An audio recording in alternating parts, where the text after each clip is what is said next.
Hello everybody, welcome to the June 2021 update.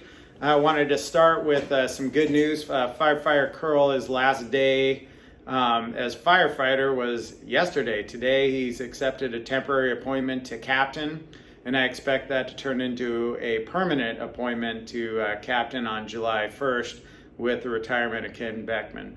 And so we do have authority for a second temporary spot, and I anticipate Firefighter Browning accepting a temporary fire captain job July 1st, and that'll be for an undetermined amount of time as we see what other needs we have for company officers and with retirements in 2021. So congratulations to both of them.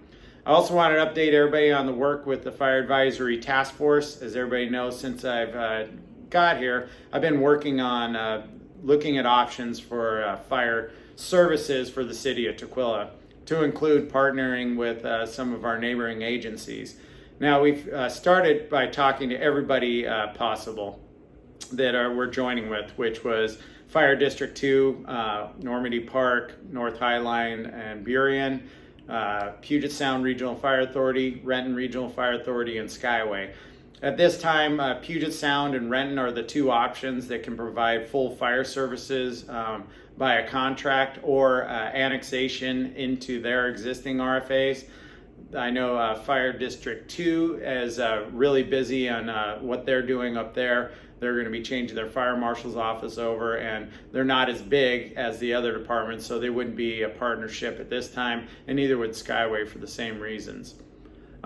We have had presentations from Puget Sound and Renton Regional Fire Authority, and those are just initial presentations. We're going to the Community Services and Safety Committee on June 7th to ask for some funding for consultants that will help do the financial analysis and facilitation services for standing up the task force. Task force will be made up of subject matter experts, community members, elected officials, just a diverse group to help guide what direction we go. All this information will be brought before the council for direction, and our goal is to get as many options on the table, look at all the different ways to see how we can provide fire services going forward. So it's been getting really real in that we're having some great meetings. One things that come out of this is we have immediate need with the fire marshal's office, and a subcommittee has been formed with Fire Marshal Heyman and our finance director, Vicki Carlson, taking on that project, and they're looking at both Renton and Puget Sound Regional Fire Authority to join fire marshal's offices to provide the service that's being demanded here in the city. So that could be, we could be looking at that as soon as third quarter in 2021. So that's one of the exciting things that hopefully is coming up soon. With that, I'm going to turn it over to Chief Whitwer for his portion of the update. Stay safe. All right, thank you, Chief Golden, for sharing a few items that are important for our folks to know about. This task force stand-up has been a great effort, as well as many other things that we're doing as well. Today, we had Josh Kelch come in and spend a little bit of time with us. We chatted about the training consortium and some of the things that are going on with our new folks that are coming out of the academy, and the graduation will be on June 17th. I'll be sure to send out an email to everyone with that invitation to attend that online if you so choose to. It'd be great to show some support. I plan on being there for the graduation and representing the department. Others are invited as well. Captain Kelch and Captain Perry both have celebrated their 11th year with the department, but because of COVID, we did not hand out the tenure pins, and so we made a presentation to Captain Kelch today. His tenure pin and the photos are attached to this video as well. We plan to meet with Captain Perry this coming week and do the same with him. So we're going to continue to present these 5-year increment awards service pins to our department members. The feedback has been really good to me that we have started that up again in the last few years. So we just wanted all of you to know that that is one of our efforts. City surveys. That was done in April. The fire department has a really good percentage. I don't recall what exactly the percentage is, but we were around the 90%. So thank you for taking part in that survey. And some of you really took a lot of time.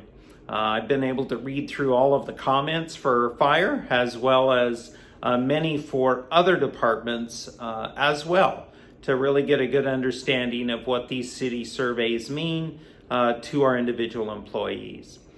This city survey is the fifth one that our city has conducted. We started that in 2013, and a number of changes have taken place and things have been implemented because of these surveys. I know some of the comments that have been made is, why do we continue to do these surveys and nothing changes?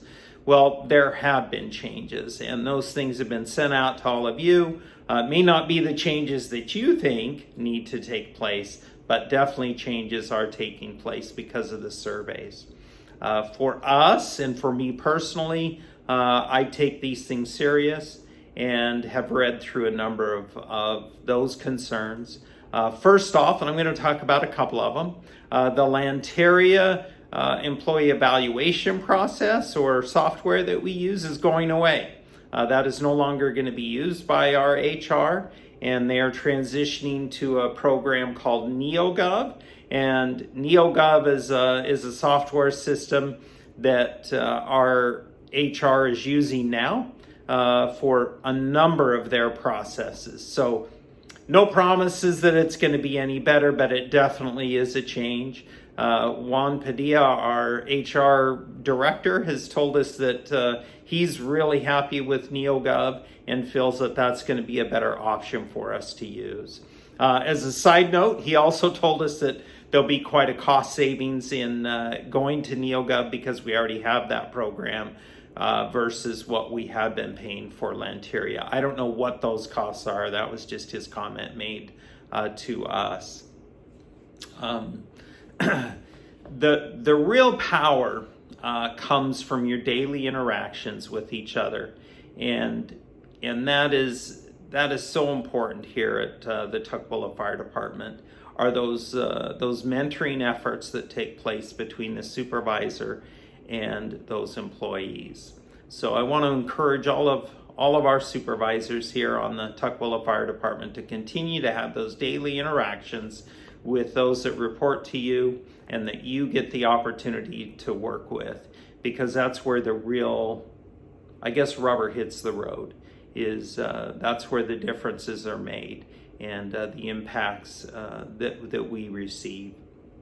Looking back on my career in the fire service, I'm so appreciative and so grateful for the great supervisors that I've had and how much they've cared for me and have tuned me up from time to time.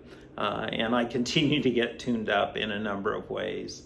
One of those are these city surveys and the comments that each of you or many of you have given. I do appreciate that. This past year, 16 months, has been tough. The COVID restrictions and the pandemic in general and the country being shut down in so many different ways. Not only has it been difficult for us as a fire department, but also difficult on us individually and to our families. And so I feel you, I understand that, I empathize with you. For my family, it's been difficult as well. We continue to look at our staffing. We have a graduation that will take place on June 17th, and I'll be sure that those invitations go out. Looking to the future, we are pushing to put 3 more in the academy that starts August 30th. So more updates on that as we have that. One of the other comments that were made is that we need to do a better job at recognizing our employees for the good works that they do. We are giving out the pins that I talked about, the 10-year pin for Josh and for Captain Perry. We'll continue to do those and recognize our folks. I had a good meeting with Ken Beckman and promised him that we would get him a 35-year pin, in that he celebrates his 35th year with the department and plans to retire on June 30th. So he will greatly be missed. I've asked him, and he has already recorded about a 4-minute video of things that he wanted to say to the department. I will share that with the department in the July video, so that's just kind of a little teaser that is coming. Some of the other efforts that we're making for the awards is that we do an annual employee of the department, and of course this past year was Chief Heyman. And then we have our quarterly that we are starting this year for 2021. And our first quarterly employee of the year is firefighter Matt Zuliger. A great example of someone who really has dedicated so much to this department, to the community. Each quarter we will make that announcement and do that through either these videos or through other ways as well. Captain Nevins, being the new battalion chief on A shift, he has taken over the committee for our awards, and that was something that the past battalion chief on A shift, Marty Roberts, was in charge of that committee, and so Chief Nevins has taken that on, and he's making good progress, looking at doing some revisions to the policy to make sure that we're up to speed and up to date on how that would best serve our department. So I'm really looking forward to seeing some action out of that committee and getting some recommendations for various awards to recognize our employees. We're about 13 minutes into this video, and I just want to bring this to a conclusion. I appreciate you taking the time each month to watch these videos. Please, if you have questions or would like some answers to various things for either myself or Chief Golden, please pass those up to your battalion chief, and they in turn will get those to us. We'll make sure that we get those answered and that we address your concerns. Again, keep taking care of yourself and each other, and stay safe out there.